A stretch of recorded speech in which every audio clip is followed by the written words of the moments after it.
number 13 and go to item number 14. Nevada Department of Wildlife project update, Secretary Wasley. This is informational. The Commission has requested that the Department provide regular project updates for ongoing projects and programs as appropriate based on geography and timing of the meetings. These updates are intended to provide additional detail in addition to the summaries provided as part of the regular Department report and are intended to educate the Commission and public as to the Department's ongoing duties and responsibilities. Director Wasley. Thank you, Chairman Drew.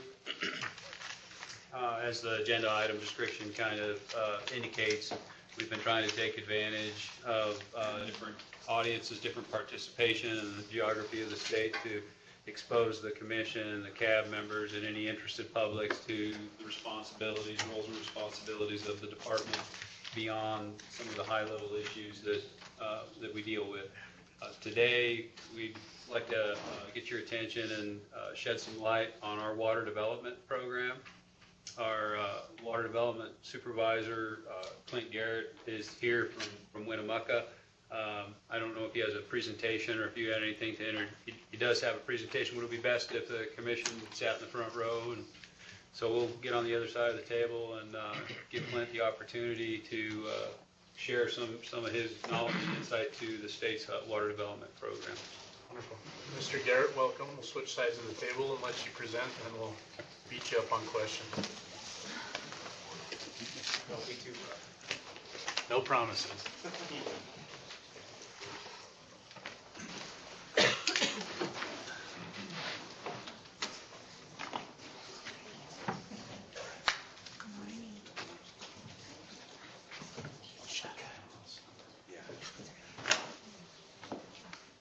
So just before we get started, I wanted to introduce Clint. He's been in the water development program for nearly 20 years.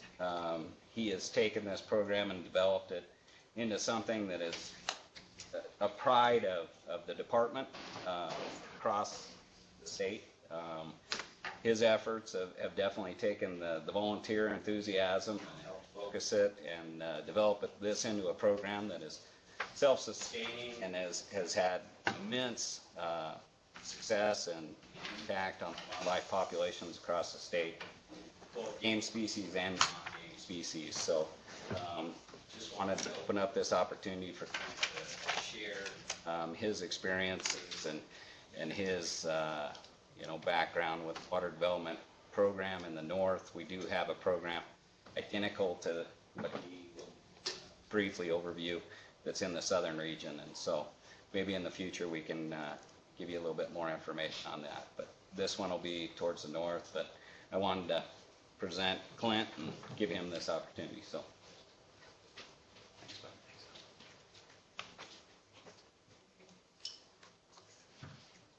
thank you, Alan, Mr. Chairman, and members of the Commission. Good morning again. My name is Clint Garrett. I'm Habitat Biologist program.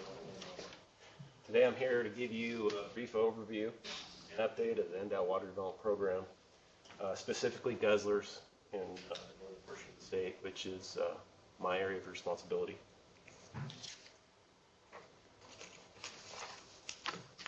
With these 6 topics, I hope I can give everyone here a basic understanding of wildlife water developments, or more commonly known as guzzlers to everybody, and some program information as well. First off, definition and design of NDOW small and big game guzzlers.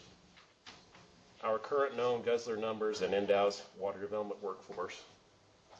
The steps used to clear a guzzler for major maintenance or new construction. What's on the horizon for water development up north. And NDOW's accomplishments in the last 3 years. And finally, statewide volunteer contributions and program funding. So what is a guzzler and why would we construct one? Guzzler is a perennial man-made watering device that catches and stores precipitation for watering wildlife. Nevada is the most arid state in the nation and has a lot of quality habitat where water is limiting factor, just being plenty of food, cover, and space, but lacking any perennial water for wildlife. There are several wildlife management reasons for constructing a guzzler, and I know the phrase is used a lot, but it's another tool in the toolbox for wildlife managers. Some main reasons for construction are distribution for optimum population and range health, population management for introduction, reintroduction, or augmentation of certain species, decreased competition and interaction with domestics and feral horses, and mitigation measures for urbanization, industrialization, or mining.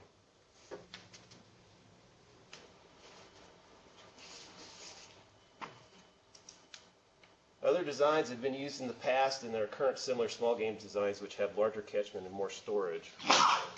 But NDOW standard small game guzzler up north stores 325 gallons and has an 8-foot by 12-foot metal apron catchment.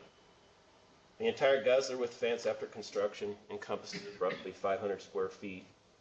The guzzler works by catching precipitation on the metal apron, which is constructed with fall-to-a gutter system and then piped into the storage tanks below. Within the tank is a fiberglass ramp allowing certain wildlife access to the water.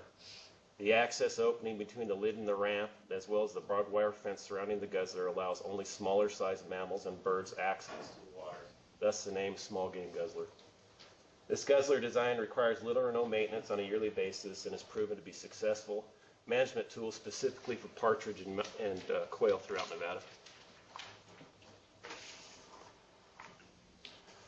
There's also been several different designs in the past, and some current design utilize different materials for catchment and storage, but NDOW standard big game design up north has a metal apron varying in size from 2,200 square feet to 3,200 square feet, and a storage ranging from 5,000 to 10,000 gallons. The entire guzzler with fence after construction encompasses roughly 1/3 of an acre.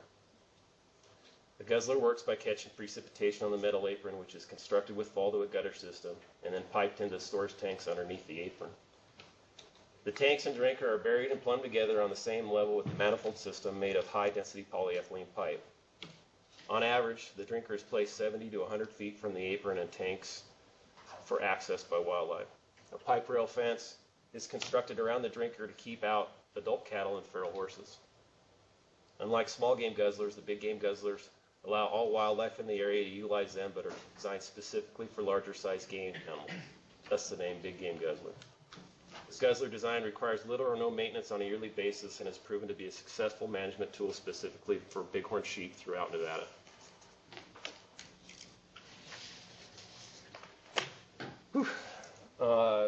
This map on the left makes my joints ache and my forehead sweat just looking at it.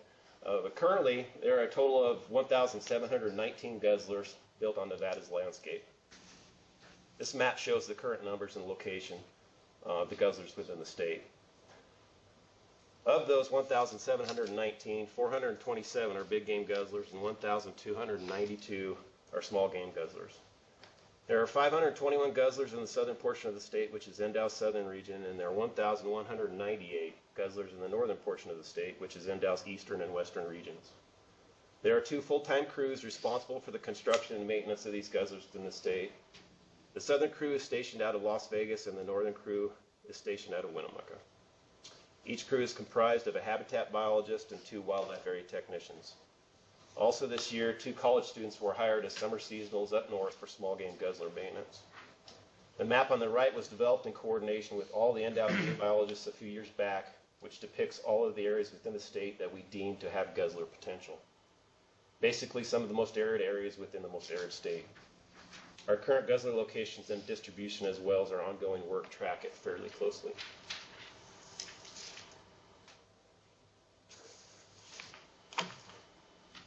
The map on the previous slide represents almost 70 years of hard work by sportsmen and women.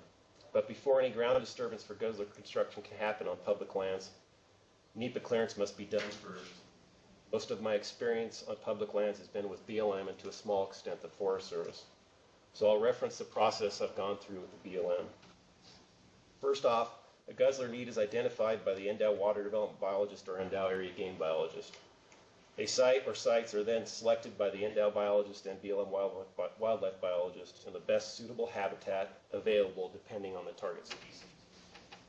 After the potential site or sites have been located, the cultural and historical paperwork is completed through the appropriate BLM archaeologist. After the site has been cleared culturally, the next step would be the NEPA process. Depending on the degree of NEPA deemed necessary within that BLM district at that time, this will determine how quickly the guzzler project site is cleared. It has been as quick as a couple of weeks and as long as 7 years. If and when a site is cleared, the last step of the BLM process after NEPA clearance would be a signed cooperative agreement between BLM and NDOW on maintenance of each cleared guzzler. After BLM clearance, the guzzler is listed as such and will be built dependent on NDOW yearly internal priority setting meetings and available funding. If the guzzler is selected to be built during the NDOW priority setting meeting for that upcoming work season, steps will then be taken to appropriately schedule the construction as either a volunteer guzzler build or a NDOW-only guzzler crew build. After the guzzler is built, it is logged into the Water Development Database for monitoring maintenance as well as addition into the Guzzler Atlas.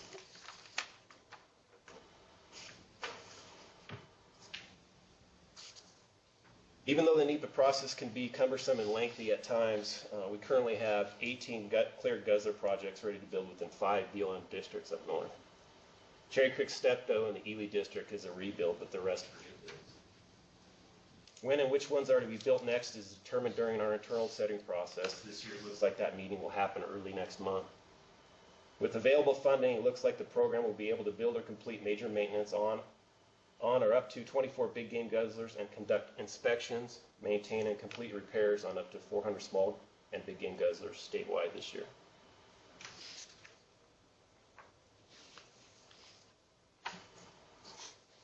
Even if we stop building new guzzlers, we would still have some yearly maintenance, and the program has made some serious commitments towards maintenance in the past several years. There are 318 known guzzlers which currently need some sort of maintenance. Well over half of the maintenance is fence work due to wood posts used as fencing materials on older guzzlers. But lately it seems that Mother Nature, with her intense rainstorms in certain areas, has created even more maintenance work for us, such as debris flows or high water events and washes filling guzzler aprons and drinkers, or even completely destroying small game guzzlers. Also, I feel it's worth mentioning that major maintenance requires us to enter into the BLM clearance process I mentioned earlier, mainly when the overall design will be changed and specifically if ground disturbance will occur. So the maintenance process can be slowed down by the clearance process also.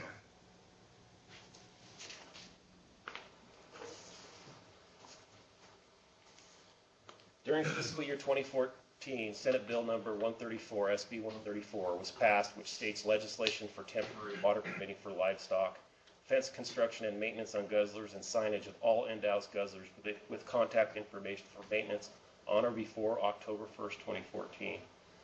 Before this bill was passed, we had information for guzzler contact on NDOW's website, and signs were on some big and small game guzzlers, but with SB 134, the requirement was for all contact information to be on a single sign on each guzzler constructed within the state. This meant that a new sign needed to be produced and placed on over 1,700 guzzlers in a relatively short period of time, even on guzzlers that were technically not under NDOW's ownership. Geographical and logistical constraints complicate such a task, but we got it done, and the slide shows the 2 older guzzler signs on the top left and bottom right with the new guzzler sign in the center.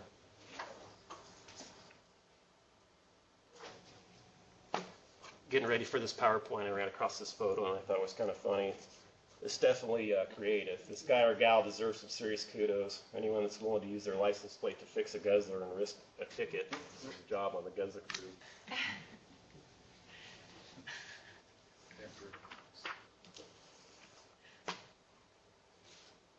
I have been particularly proud to be a part of the NDOW Water Development Program up north.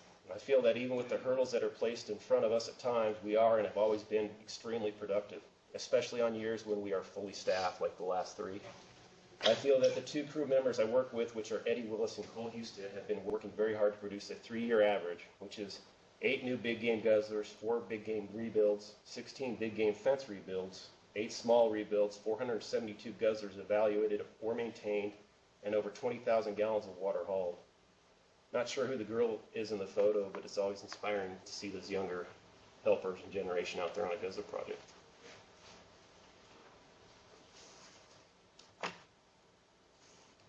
The Water Development Program funding is a 3-to-1 federal to state match program. Funding from the federal side comes from the Pittman-Robertson and Wildlife Restoration Fund, which pays for 75% of the water program, as long as there is a 25% state match available.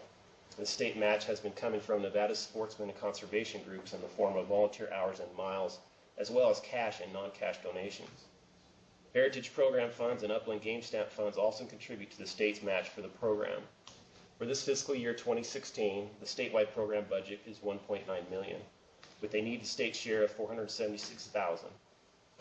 As you can see, with the partnership and cooperation coordination amongst volunteers, sportsmen's groups, and the department, the program has and continues to be, in my opinion, a great success in the enhancement and conservation of Nevada's wildlife resources. Before closing, I would like to acknowledge the hard work and dedication of sportsmen's groups mentioned earlier, like NBU Reno, Fraternity of the Desert Bighorn, Mineral County Sportsmen, NBU Elko, Nevada Checker Foundation, Carson Valley Checker Club, Pershing County Checkers Unlimited, Nevada Muleys, and the Nevada Houndsman Association, as well as the many dedicated Gessler volunteers. I sure appreciate all of their help. That, I can take any questions or comments. I think we'll just flip back on the other side of the table.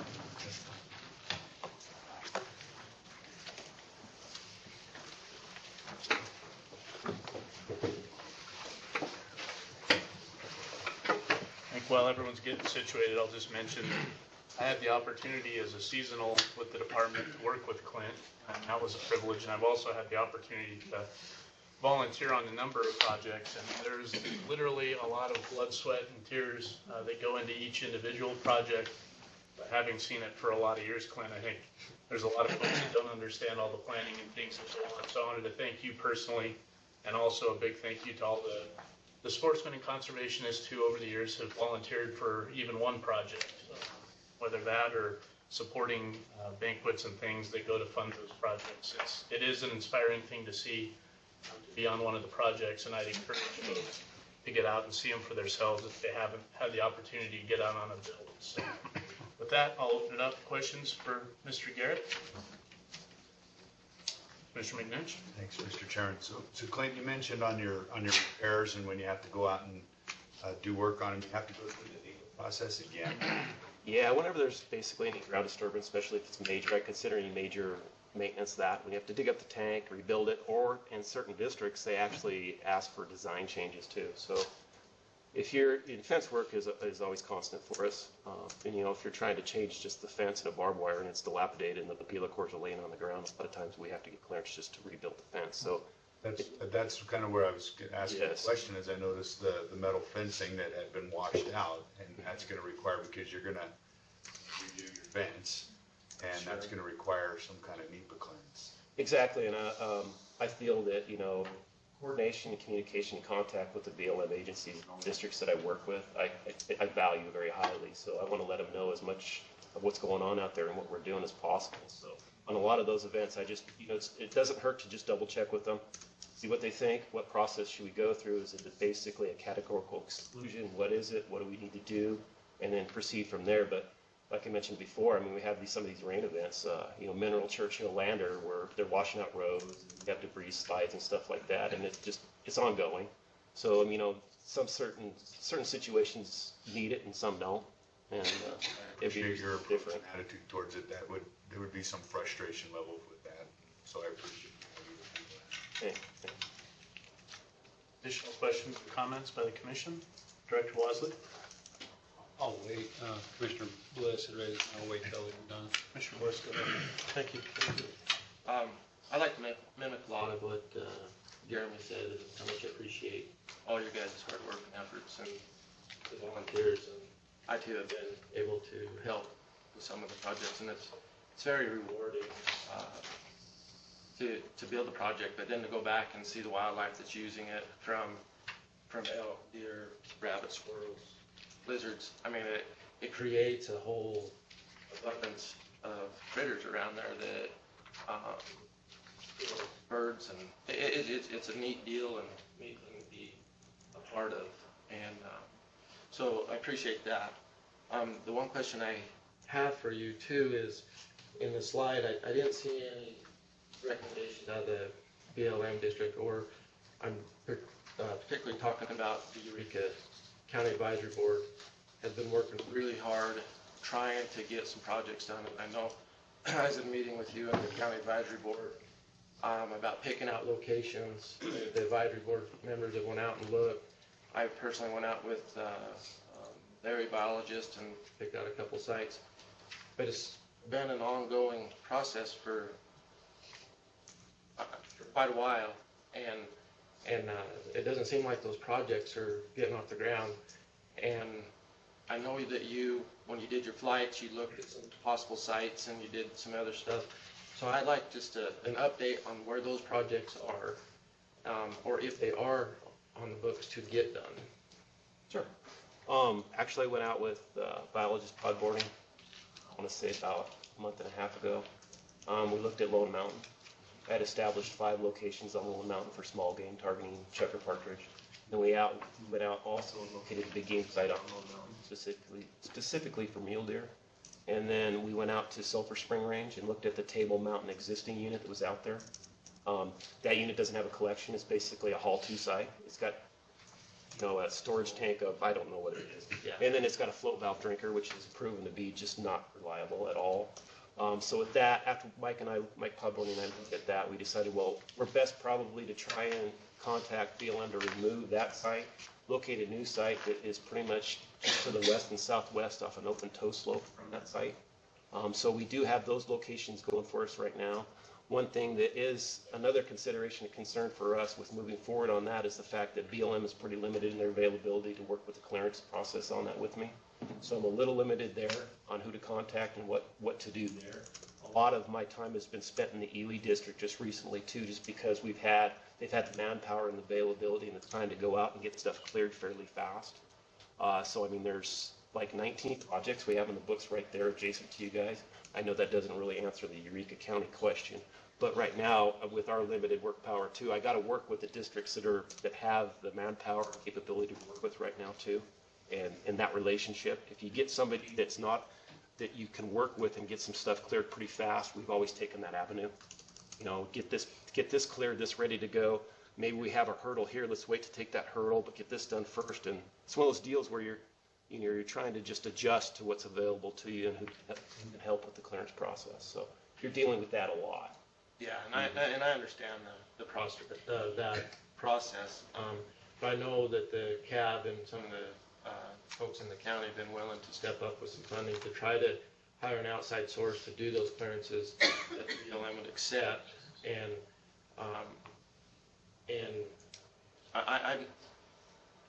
I just don't know. It just kind of seemed like it had fallen off the table. No, not on my radar screen at all. I mean, it's one of the deals where it's a stay tuned kind of a thing. We're trying to catch up from 3 other districts we had clearances from. Between Carson City, what we have in Winnemucca that is almost 7 years old as far as that clearance process, and then what's up in northern Washoe too within the now Applegate resource area. Yeah. So we're trying to catch up, get those accomplished, because one thing I did mention to you too is our cooperation and coordination with BLM. Well, you've got biologists and archaeologists that want to close a work file.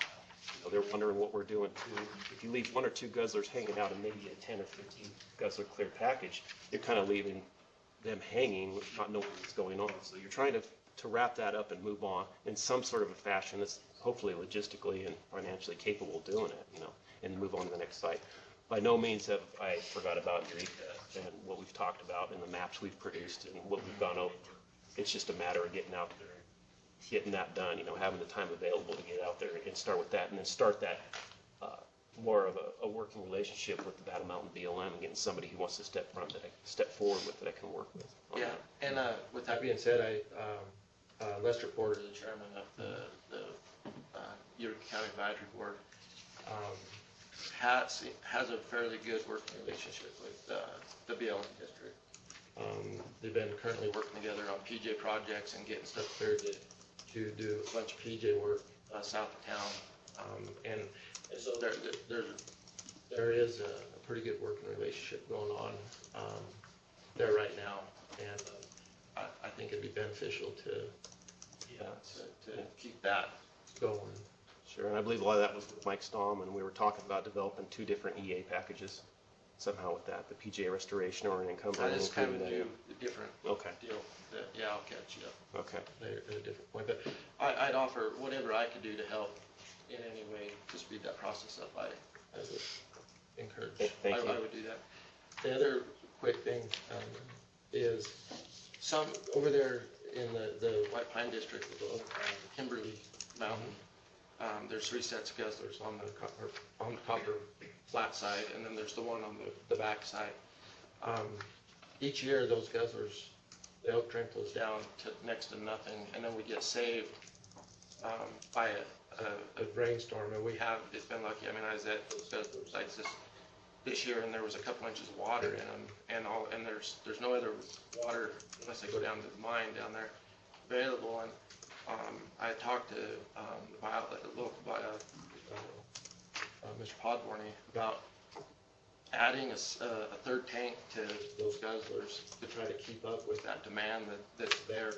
It worries me that they will go dry, and then we have a responsibility of that many animals on there, and I know it's kind of maybe a good problem to have if you got that much wildlife using it, but it scares me a little bit that we might not have the capacity at some of those sites that we may need.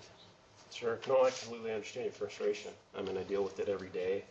I agree with you, but one thing I need to mention too is that maintenance is my number one professional priority in this position. It really is. I mean, you need to take care of what you have on the ground, most definitely.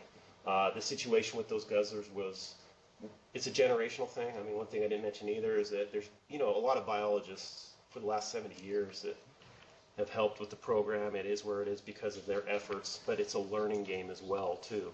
And at that time, when a lot of those guzzlers were built with 2 1,800-gallon storage systems for a total of 3,600 gallons of water for elk, it's just not enough.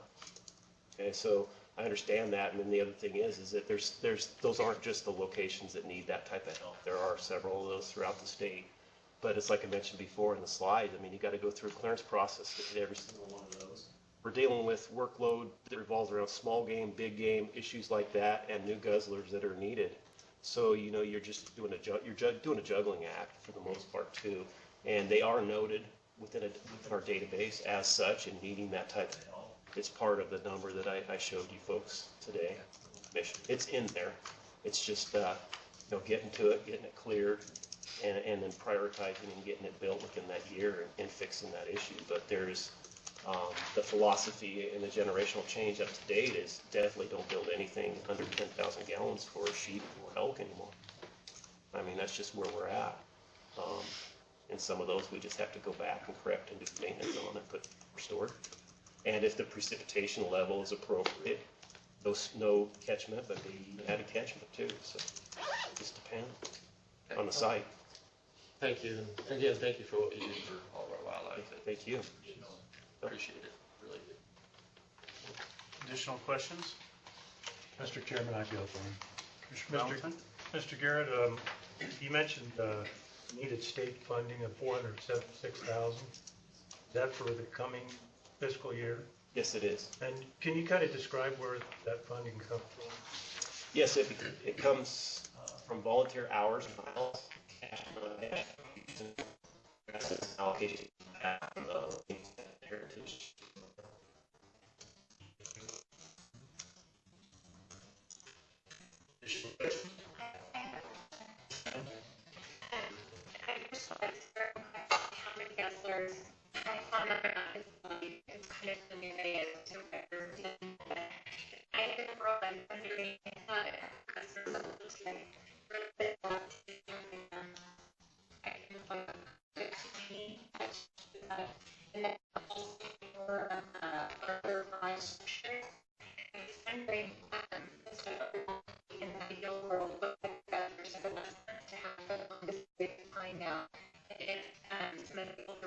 Changed out slides. Those are state designed for zero goal. That have no work well are the best. Southern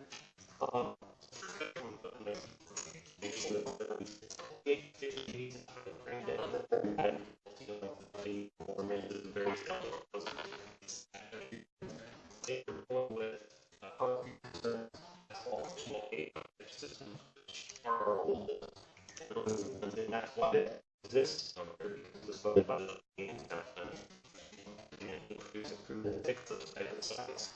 I can't really comment the statuses on that.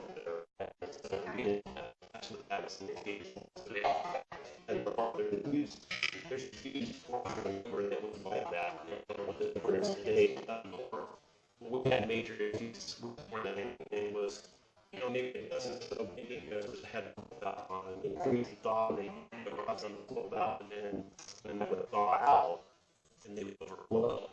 So we had that problem. We took care of that a while back, 2000 or so, right in there. And then we had issues in the 90s also with huge fire. Two studies were done. We build, locate small game gutters and complexes to canyons, and one of those complexes and canyons had high pressure that were now water sources potentially. What the design was for, that's what we would have natural water out of the surface. So if it wasn't there, we moved by water, no went through the high site, tall stage brush, high stage sites for the deal. So the fire went through and burned the float.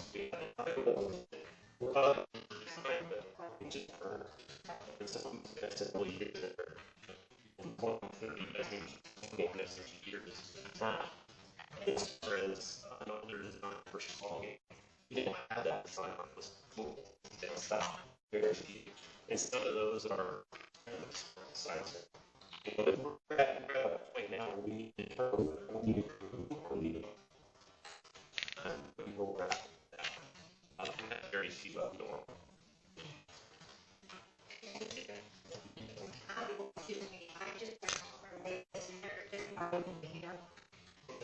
It's breaking up, so I don't have a tech here to help me out, but I'm asking if we stop for a minute while I restore this stop and restore the system. Let's try and get through this item and then anyway. Additional questions or comments for Mr. Garrett? I think, Sharon, I just want to also extend gratitude to Clinton for coming in here today and sharing his insights on the program. Certainly for all he's done in this program is you saw the presentation, it's located where to create value and maintaining consistency. And when we have a lot of turnover in positions, things really start to slow down, and we have some challenges with turnover. Or so southern region and the northern region. This consistency, familiarity has been a huge advantage. I also wanted to thank Clint for all his efforts to sustainability required percentage and indicated personally visiting 1,700 guzzlers, developing a sign, personally visiting 1,500 guzzlers for a short period of time, and placing that sign to the web page, designated, all of that, it was not trivial, so I wanted to acknowledge that. And lastly, I was curious, we call these big game and we call them small game, and certainly the impetus for their construction is to benefit, those animals. That's where we generate a lot of the volunteer hours are from groups who have, a focus on those species. But could you just maybe speak to some of the observed benefits to some of the other species, whether it be reptiles, birds, some of those species for which there aren't designated NGOs looking after them? Could you maybe speak to some of your personal observations and some of what cameras have documented out there on these water sources? Sure. Like Mr. Wasley said, the biodiversity around these water sources is pretty incredible. They call them artificial, but it's water. Water's water, and wildlife needs it, so anything that's going to drink water is going to show up to use them. And actually, I'd refer to one of the instances when we were rebuilding the Hayes Canyon, one of the upper units, the table unit. We started to take apart the tanks, and in the storage tanks were Pacific chorus frogs.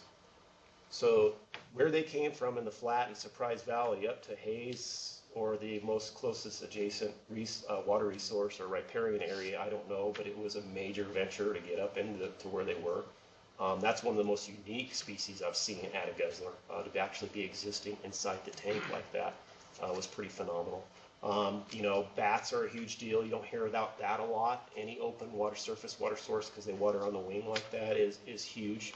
I can't really tell you all the different species, but a majority of them. I see a lot of the myotises, western strills, which are some of the smallest bats we have in the state. They use them a lot. You know, we get such a huge diversity. Any songbirds, passerines, all the game species, non-game species. You know, you see a lot of it. You know, and it's just amazing to sit there and watch and see what actually uses it. Because truthfully, the majority of the species that use it sometimes aren't game species.